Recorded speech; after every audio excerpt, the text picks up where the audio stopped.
Hello and welcome to my world and an announcement and justification. As of today, November 17th, 2023, I am choosing to no longer feature Starfield over on my Twitch channel, which I know for the likes of Bethesda and Todd Howard, that won't mean a damn thing because I only average at most maybe two, maybe three viewers a night per stream. It's like, okay, fine. It's like no hair off their heads, but it's like, okay, my reasons for it have nothing to do with like viewer engagement over my Twitch channel.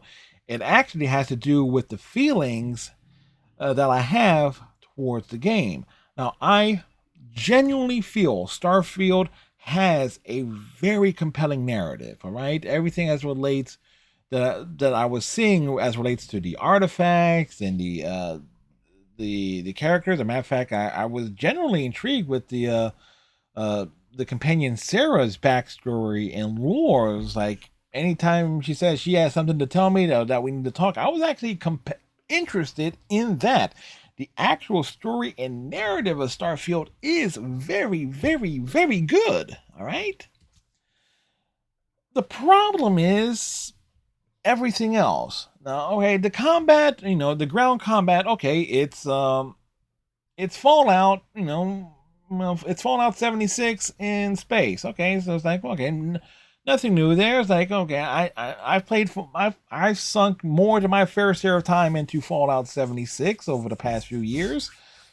And so I was prepared for that style of gameplay. The space combat, leaves a lot to be desired, but it's workable.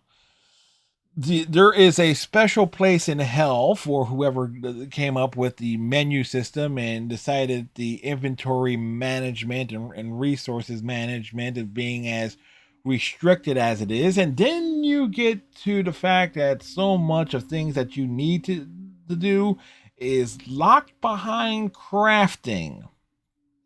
And I mean, so much of it is locked behind crafting. Is like, oh, wait a second, I got the resources I need, but wait, you mean to tell me I need to like I have to do a specific build in order to unlock a certain thing on my skill tree in order to craft the next item to complete the this crafting list? Is like, are you fucking kidding me? Are you no, seriously, are is Todd Howard and the fine folks at the Bethesda, are they jostling me in regards to that? Because I haven't seen a crafting system that bad since Star Trek Online first introduced crafting back in like 2010, 2011.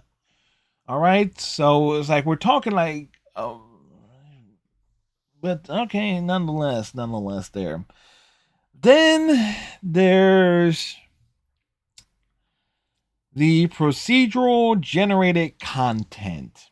You know the content in Starfield when you go to a landing site on any planet you go to that is not like a main city. It's like when you're out roaming the wilderness looking for fauna, flora, resource elements, or major like landmarks to scan.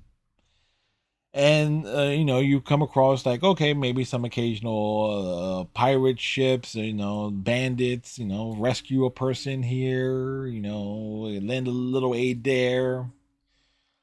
It's like all that stuff there.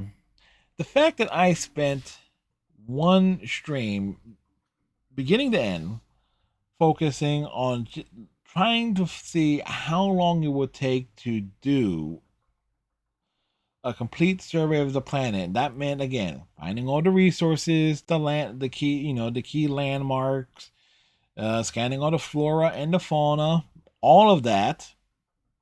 And the fact that I like spent 5 hours doing that, and I was not able to find all the critters needed, and there were two landing sites on that on said planet, and it's like there were two critters just not showing up in either location. Is like, and you just spend all the time walking around, and then you see how many duplicated resource marks there are that keep popping up over the horizon the longer you walk in various directions. Like, It's like, no, no, no, no. This game is a time sink.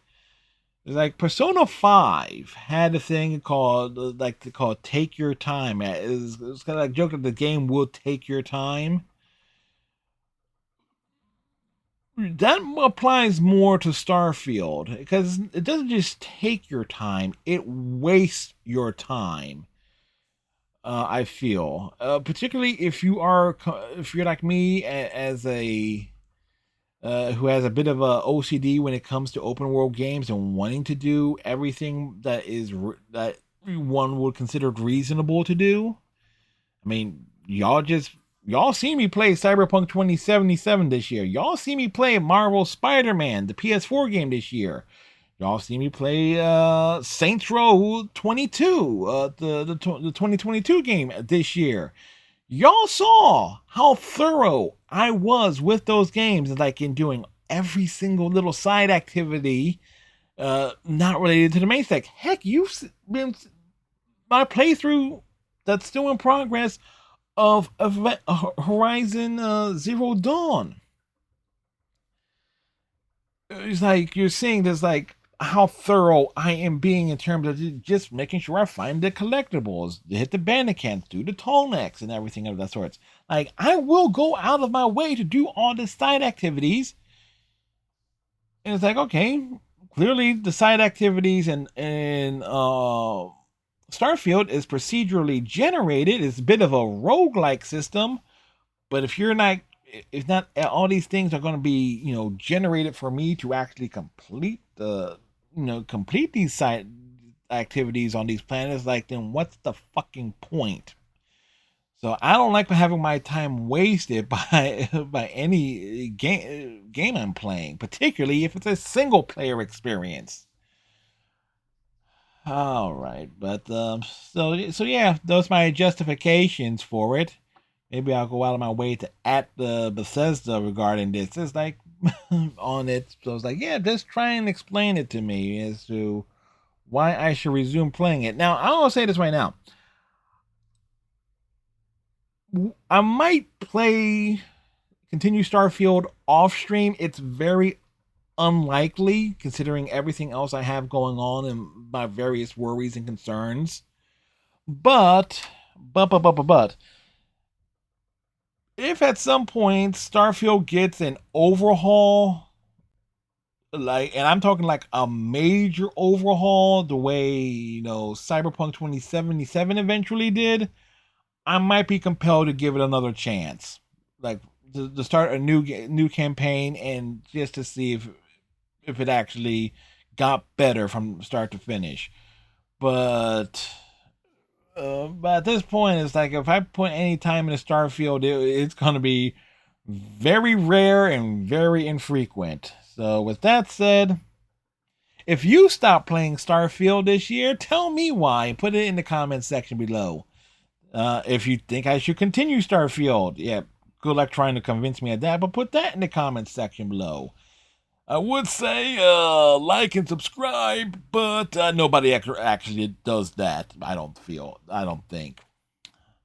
Anyway, with that said, tighten your friendship bracelet, stay safe, have a good one, and we'll see y'all in the next video.